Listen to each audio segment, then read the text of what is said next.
Es tiempo de abrir la Biblia juntos, de conectarnos con su palabra y de andar en el camino. Siempre es una alegría muy grande poder estar aquí con tantos amigos aquí en la iglesia. Me siento en casa, así que alegre de estar nuevamente con ustedes.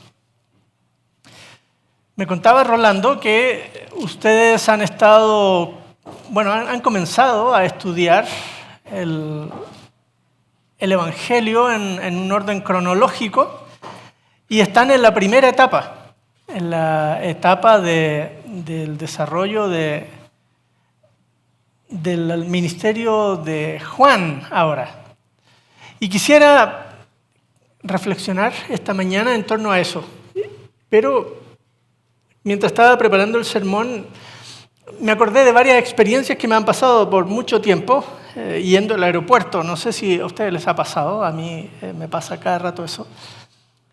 Que uno está pendiente de la hora que va a llegar el vuelo y sobre la hora, gracias a Dios tenemos el aeropuerto aquí cerca, ¿no?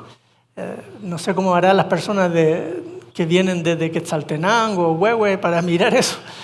Pero aquí uno se puede dar el lujo de mirar y decir, viene atrasado el vuelo, salgo más rato. ¿Sí?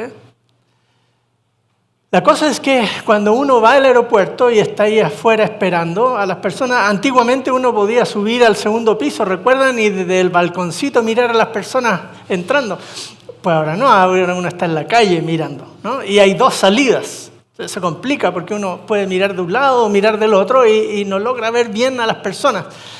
Y si además eso se añade que uno no sabe, nunca ha estado con la persona que viene, solo tiene su foto, nada más, y lo mandaron a buscarla, ¿no? Ahí está uno y ahí viene. No. Sí, vuelve a mirar la foto y está ahí. Incluso de repente uno se acerca y dice, mire, ¿usted fulano? No, yo no. ¿Les ha pasado eso, no? Es cuando uno está esperando a alguien, cualquier semejanza de las personas con ese alguien, uno conecta mentalmente, ¿no? Es una cosa muy, muy típica. Ahora imagínense, retrotrayéndonos al primer siglo, en la Palestina del primer siglo, y las personas esperando al Mesías. La misma expectativa, esperando al Mesías. ¿Será este otro? ¿No? Porque no tienen todavía formada la imagen de cómo iba a ser. Nos pasa también a nosotros hoy, esperando la venida del Señor. Los días de la pandemia, muchas cosas circulaban por las redes sociales, internet, que ya venía el Mesías, ya venía el Señor. Ya han pasado 6 años de eso y estamos con la misma expectativa. Ahora con estas guerras locas por todos lados, la misma cosa, ¿no? Y está uno mirando, ¿será esto otro? Y está con esa imagen de, ¿será que viene el Señor o no? Pues en Israel pasaba algo parecido. En los días en que el Señor Jesús nació, la expectativa estaba de la venida del Mesías. La gente estaba ansiosa porque había habido circunstancias en la nación y en los países vecinos que les hacían pensar que el Mesías ya venía. Por eso cuando encontramos a Juan haciendo su ministerio, los 4 evangelistas nos van a contar que la gente creía que Juan era el Mesías. Y Juan dice, yo no soy el Mesías, pero se parece mucho al Mesías. Y eso es lo que quiero que veamos esta mañana. Vamos a estar trabajando en el capítulo 3. En las lecturas de esta semana nos toca mirar capítulo 3 de Lucas, versículos 15 al 18.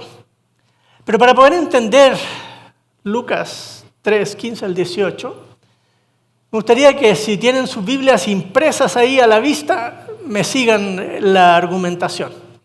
Si tienen Biblias digitales les va a costar más, ¿sí? Porque déjenme contarles que en una Biblia impresa uno solo da vuelta a la hoja y está en otro capítulo. Es bien fácil. En cambio las Biblias digitales, o hay que hacer scrolling rápido, ¿no? O meter de nuevo qué versículo es el que quiere que veamos, ¿no? Son ventajas de tener una Biblia impresa a la mano. Para las nuevas generaciones que no saben qué es algo impreso, bueno, es parte del problema. Sí.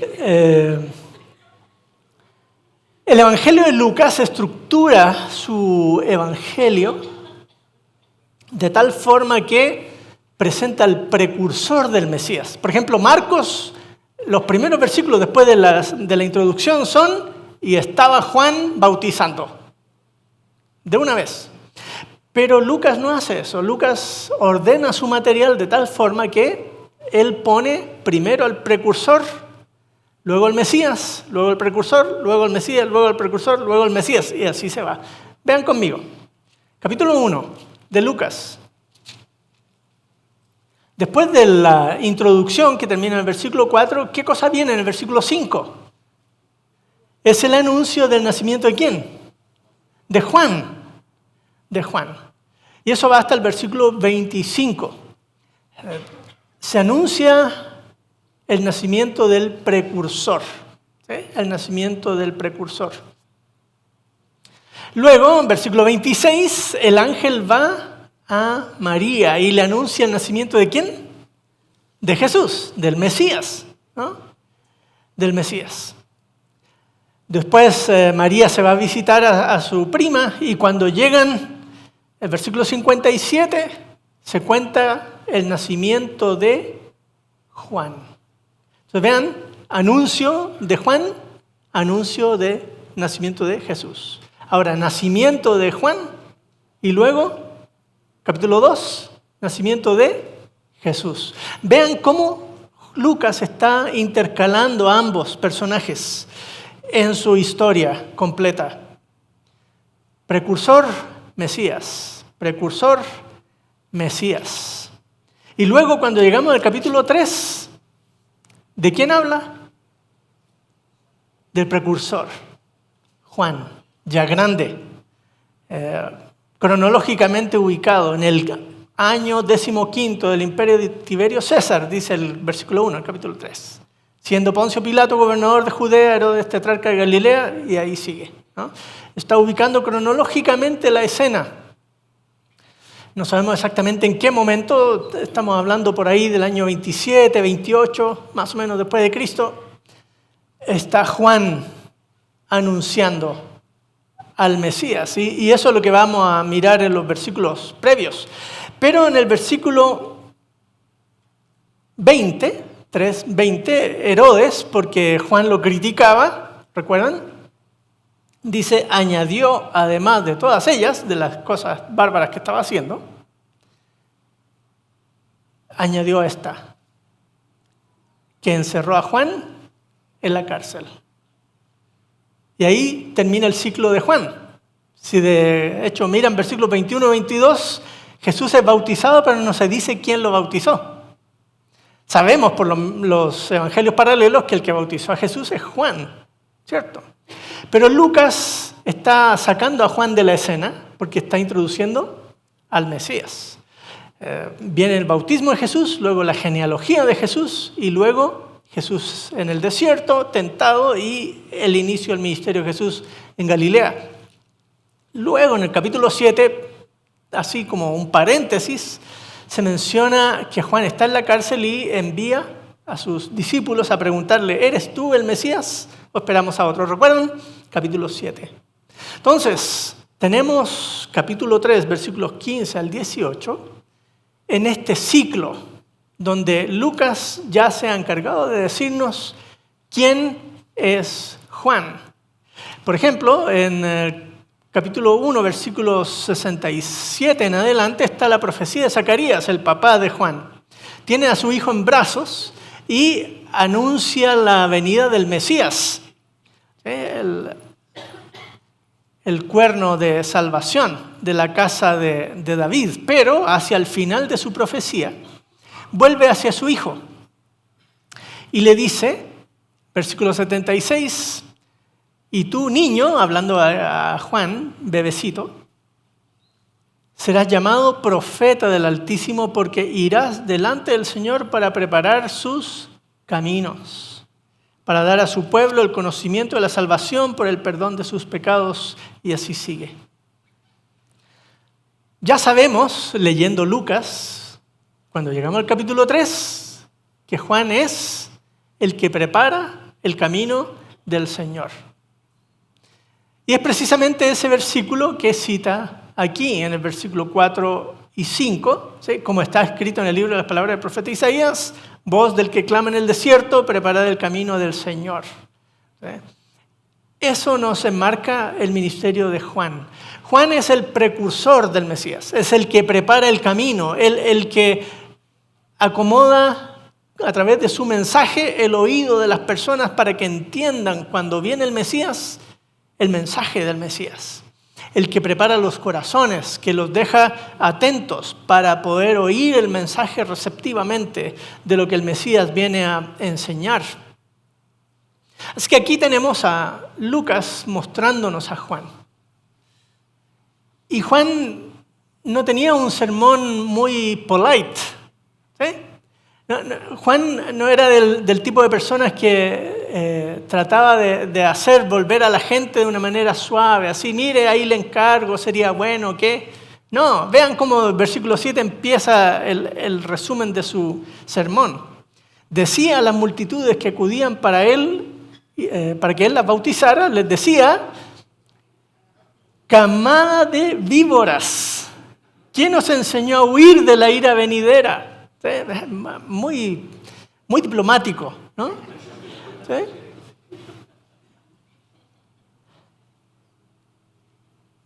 Ese es el mensaje de confrontación, de hacer a las personas reaccionar.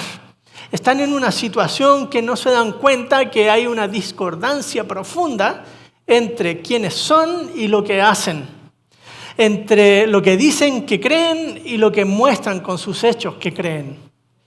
Esa discordancia profunda es la que Lucas está resaltando a través del mensaje de Juan.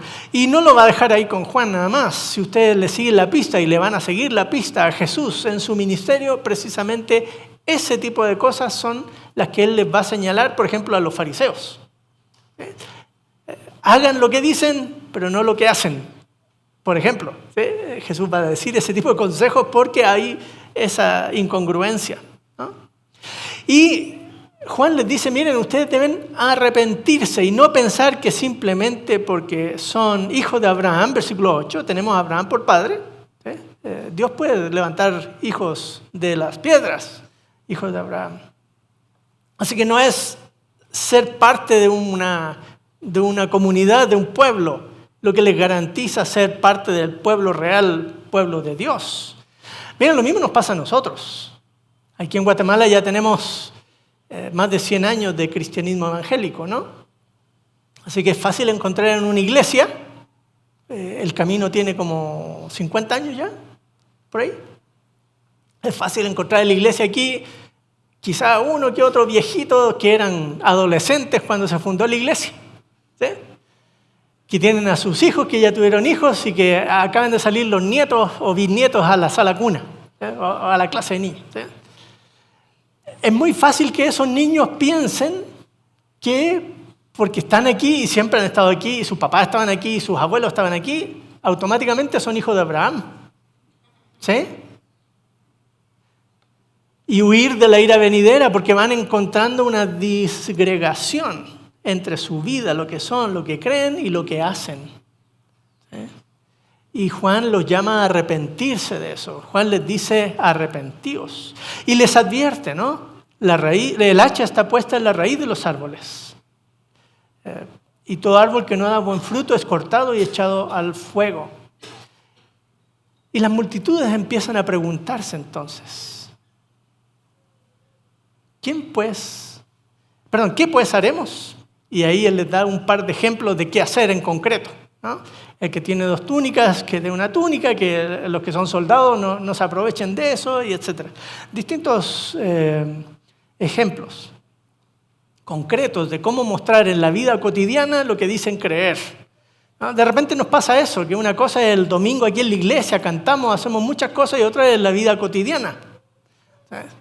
Me acuerdo hace muchos años que estaba aquí en la iglesia y se me fue el nombre del hermano, él era constructor, trabajaba en el área de caminos y daba una acción de gracias aquí porque le habían dado un proyecto y no había tenido que pagar ninguna mordida y estaba dando acción de gracias por eso. Estamos hablando hace unos 10 años atrás, quizás, de eso. Y me quedó muy grabado porque yo fui pastor de sus hijos y pues, bueno. Entonces me llamó la atención, ¿no? Cómo de repente uno en la vida cotidiana, en el día a día, puede estar haciendo cosas que son contrarias a lo que dice que cree, ¿no? Es muy fácil, muy fácil. Por eso aquí una de las cosas que les dice a los soldados, por ejemplo, es que no extorsionen a las personas, ¿no? No exijáis más de lo que se os ha ordenado, por ejemplo, ¿no? Así que bueno, el tema pasa por la proclama. Pero fíjense, y a eso iba, versículo 15, que es el versículo con el que empezamos nuestra reflexión ahora. Por eso era importante conectar con todo lo anterior, porque vean, la gente dice, como el pueblo estaba a la expectativa y todos se preguntaban en sus corazones acerca de Juan si no sería él el Cristo. ¿Por qué harían esa pregunta? Porque algo de Juan les hacía conectar con esa esperanza mesiánica. Ese Mesías se parece a este Señor. ¿Será que Él es el Mesías? Él es el precursor del Mesías. Pero por ser precursor del Mesías se parece al Mesías. Porque anticipa cosas que el Mesías va a hacer. De tal forma que su vida, su ministerio se acerca y se parece. Y además debe haber sido literalmente parecido porque eran primos, ¿no? Algún parecido deben haber tenido, no sé, a lo mejor los dos tenían cejas gruesas, no sé. La cosa es para nosotros hoy también hacernos esa misma pregunta. Nosotros somos también, y vamos a seguir viendo eso en el Evangelio de Lucas, que somos precursores del Mesías. Precursores. ¿Recuerdan por ahí en esos discursos del templo? No me acuerdo si es aquí mismo en Lucas o es Mateo, el que habla de acelerar la venida del Señor por la evangelización de todas las personas, ¿no? Y será proclamado el Evangelio del Reino a todas las naciones y entonces vendrá el fin.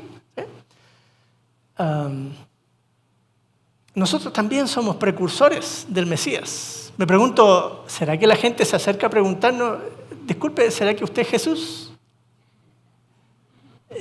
No, yo no soy Jesús. Interesante pregunta para Juan, ¿cierto?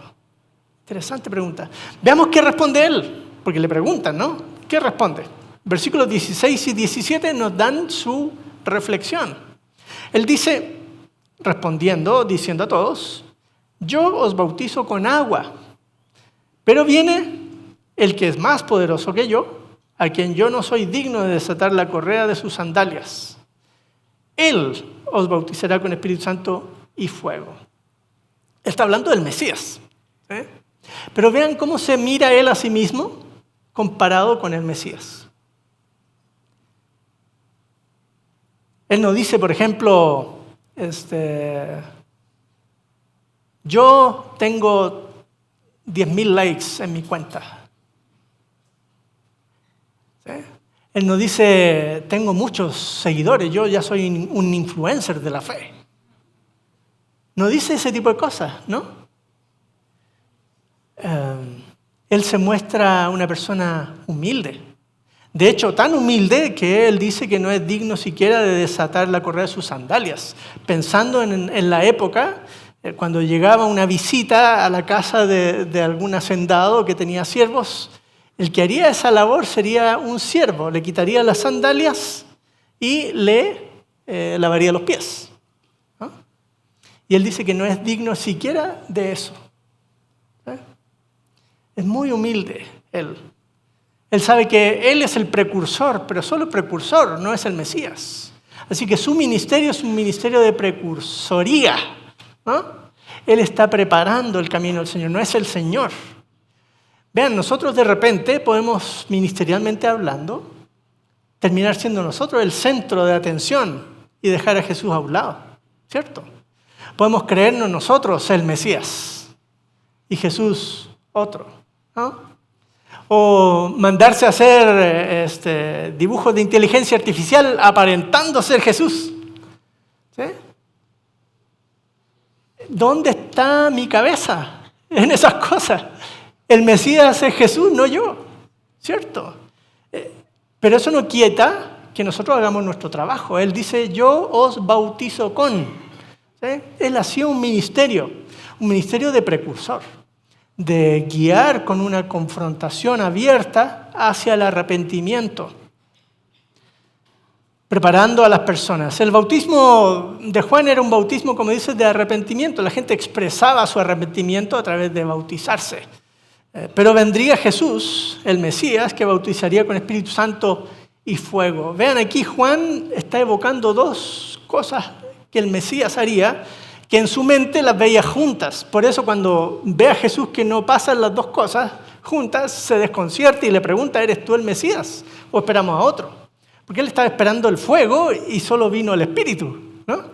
Él está evocando el nuevo pacto de Jeremías 31. ¿Recuerdan? Jeremías 31 dice que Dios traería a su pueblo de vuelta a Sión y establecería un nuevo pacto con ellos, que pondría su espíritu, dice Ezequiel 36, pondría su espíritu en las personas, para que ellos pudiesen guardar sus mandamientos. Así que el bautismo con el Espíritu, o en el Espíritu, o por el Espíritu, del que está hablando Juan aquí, es esa conexión con el nuevo pacto, que en efecto, a través del ministerio de Jesús se va a ver.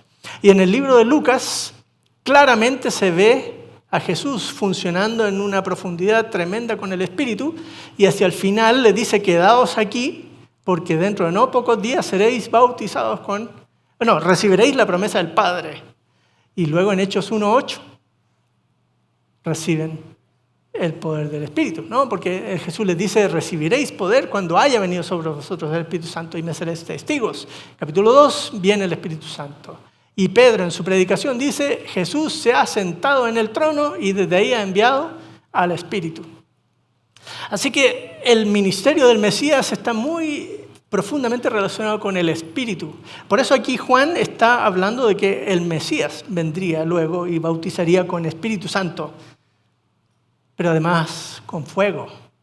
Si uno lee textos de Isaías, por ejemplo, hay varios, pero en particular, por ejemplo, el último capítulo de Isaías, hacia el final, cuando ya está el cielo nuevo y la tierra nueva, y las personas entrando en la ciudad de la Nueva Jerusalén, dice, y desde ahí veían las personas que no fueron leales a Dios, que no creyeron en Dios, siendo castigadas en un fuego que no se apaga.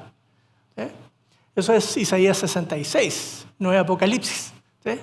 Apocalipsis toma toda esa imaginería del Antiguo Testamento y la transforma, ¿no? Y la presenta con Jesús como el Cordero. Pero aquí Lucas nos muestra a Juan con las dos ideas juntas. Es la percepción de Juan. Pero no hay que olvidar. ¿Sí? Juan sigue diciendo en el versículo 17 con unas metáforas que si hemos estado en el campo vamos a entender, si no, no sabemos qué está hablando aquí. ¿Sí? El viento está en su mano para limpiar completamente su era y recoger el trigo en su granero, pero quemará la paja en el fuego inextinguible o que no se apaga.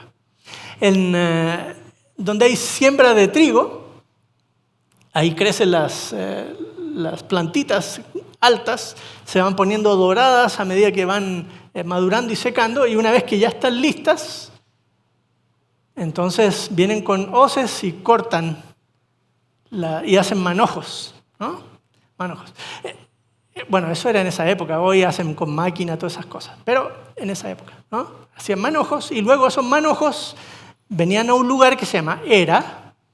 En ese lugar habría algún tipo de piedra o algo sobre la cual golpeaban esos manojos de trigo, ¿no? Lo golpeaban y así el trigo soltaba y caía en el suelo, y esos grandes manojos ya sin trigo se ponían aparte, ¿sí? De paja. Y luego venía alguien, bueno, bastantes personas, todo esto es comunitario, ¿no?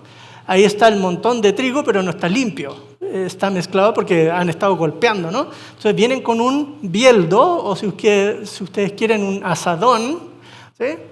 Y ponen abajo y tiran el trigo hacia arriba, y el viento se lleva la paja y el trigo cae, ¿no? Y así están, limpiando el trigo. Y una vez limpio el trigo, entonces se guarda en el granero. ¿Y qué se hace con los grandes manojones de paja? Se queman, ¿sí? Como hacen aquí en la costa con el azúcar. Una vez que cortan la caña, ¿qué hacen con lo que queda? Ecológicos los caballeros, ¿no? Esa es la imagen que está describiendo aquí Juan, que el Mesías está para hacer eso, ¿sí? El Mesías viene a recoger el trigo y quemar la paja. Esa metáfora él no la explica, nosotros tenemos que tratar de dilucidarla, y a lo largo del libro se va a ver en algunas metáforas. Por ejemplo, ¿recuerdan la parábola? No sale en Lucas, sale en Mateo, la parábola del señor que siembra trigo y viene un enemigo y le pone cizaña, y él dice: esperemos hasta el final de la cosecha, entonces separaremos el trigo de la cizaña. Bueno, y el trigo son los hijos del reino, y ahí explica en esa metáfora de Mateo. Todo eso está en la imaginería judía, ¿no? Juan no necesita explicarle a la gente el significado de lo que acaba de decir. Para la gente es clara. El Mesías viene y va a vindicar a los justos, que era lo que estaban esperando desde el principio, y a juzgar y castigar a los impíos. Eso es lo que el Mesías haría, y es lo que el Mesías hizo y hará. Pero no queda ahí. El versículo 18 nos dice, y también con muchas otras exhortaciones, o sea, este no es el único sermón de Juan, solo que es el único que registra Lucas, ¿sí? Pero repite, miren, yo quedo impresionado con esta frase. ¿Anunciaba qué cosa? Las buenas nuevas, ¿sí? Y el verbo ahí es evangelizar, si ustedes quieren, ¿sí? O sea, la predicación de Juan es evangelización. ¿Cómo es nuestra evangelización hoy? ¿Sí? Venga Cristo y se le solucionarán los problemas. O Dios tiene un plan maravilloso para su vida. La de Juan no se parece mucho a esa evangelización.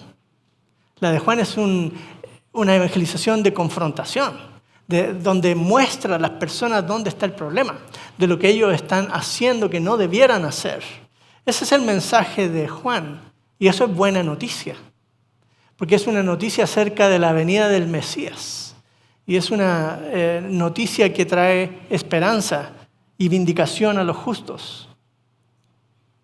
Así que aquí tenemos la proclama de Juan y el anuncio de la buena noticia. ¿Saben qué? Este verbo, anunciar o dar la buena noticia, ocurre una vez nada más antes. Y es cuando los ángeles se le aparecen a los pastores. Y ellos les dicen: les traemos nuevas de gran gozo, que ha nacido hoy en la ciudad de David un Salvador, que es Cristo, el Señor, ¿no? Jesús es el Cristo, el Mesías, y hay que proclamarlo. Los ángeles anuncian eso. Ahora en capítulo 3, el que está pregonando el Evangelio es un hombre, Juan. Y de ahí nosotros, Jesús primero y luego los discípulos y luego nosotros. Ahora, déjenme hacer un pequeño giro en esta historia. Hemos estado hablando de Juan, pero si siguen conmigo en Lucas capítulo 9,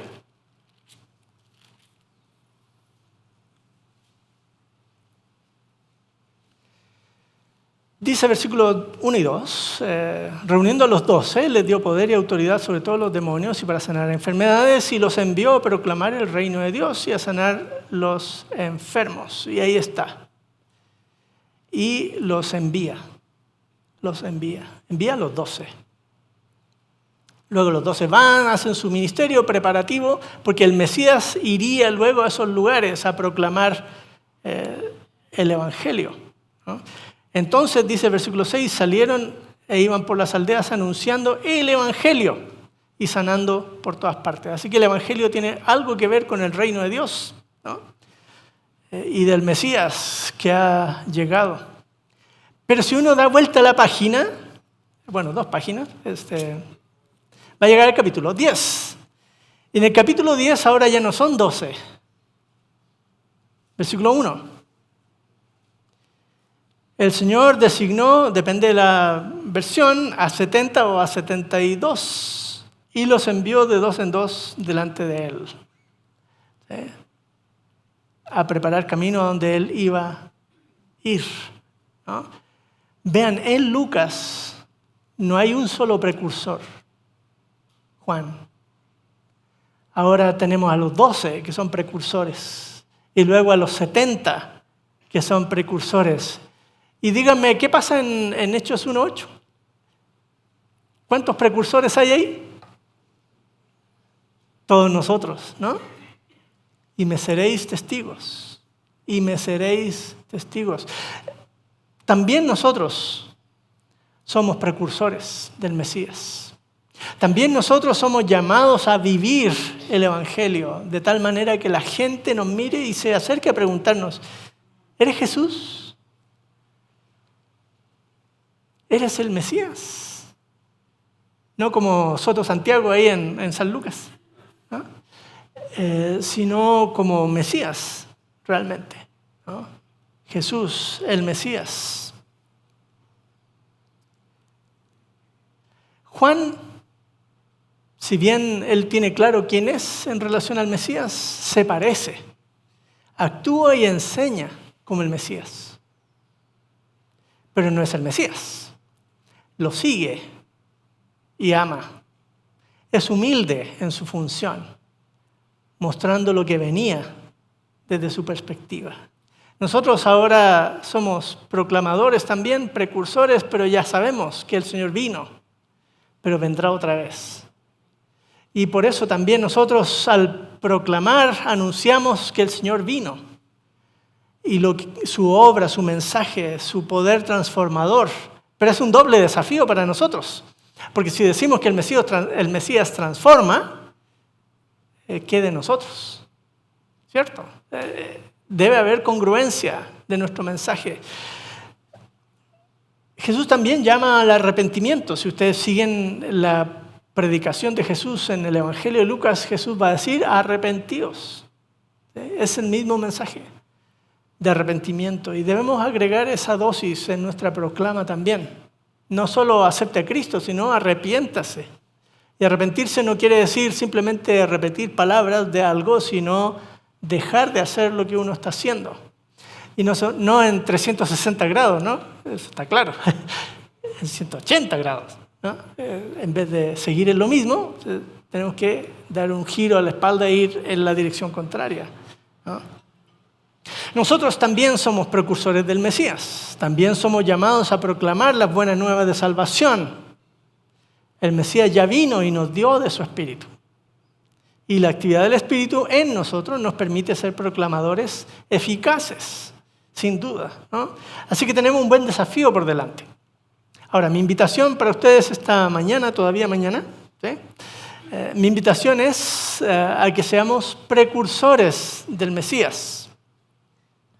Que cumplamos nuestra misión, que mostremos frutos dignos de arrepentimiento, que guiemos a otros hacia el Mesías. Hay una faceta futura, por cierto, de la proclama de Juan que todavía no se ha cumplido. Juan habló de que el Mesías bautizaría con espíritu, pero también con fuego. Y eso todavía está en el futuro. Y nosotros debemos tenerlo claro a las personas al proclamarles y la urgencia de la proclama, ¿cierto? Porque sabemos lo que se viene y debemos nosotros animar y alertar a las personas ante esa situación, ¿sí? Por eso mismo somos desafiados a vivir como el Señor quiere, pero también a proclamar lo que viene para que más gente pueda hacer trigo y no paja. Somos precursores del Mesías. El desafío es que vivamos como precursores del Mesías. Oremos.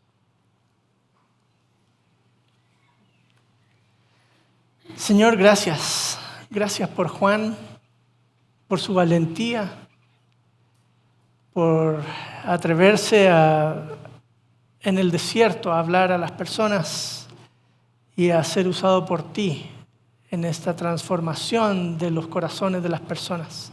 Señor, aprendemos de él esa humildad y esa entrega total.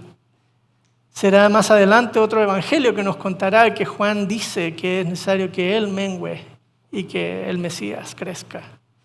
Somos también nosotros, Señor, en esa misma humildad de llamado, proclamadores, precursores de la segunda venida de tu Hijo, Padre.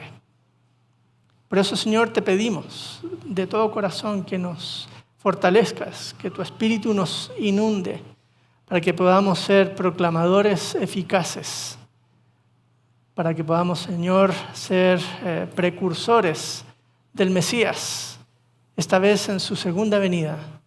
Que, Señor, la gente pueda ver en nosotros a tu Hijo reflejado. Te lo pedimos en Cristo nuestro Señor. Amén. Que el Señor les bendiga. Gracias por acompañarnos hoy. Esperamos que vuelvas y sigas conectado con la palabra. También te invitamos a que nos sigas en nuestras redes sociales. Hasta pronto.